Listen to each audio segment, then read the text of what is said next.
malam kita baca menajis sekaris Tuhan pun menduha lapan kamu hormatkan badung serta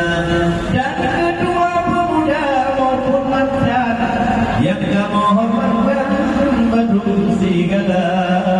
ibu PKK yang kahai cerita mulai buka tanya hormatkan dalam menua Duku ibu mesti kampung yang kamu tajuk dua makalah apa ibu kamu menulun tuan ke pegang abang kedua dilik ke rumah kain yang cukup bersedia mulai buka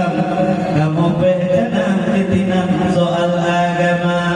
maka tak batu tak perlu lempungnya dengan nama rakan-rakan dengan nada dua manusia yang mayang di kampung serta kata duri menolak kata duri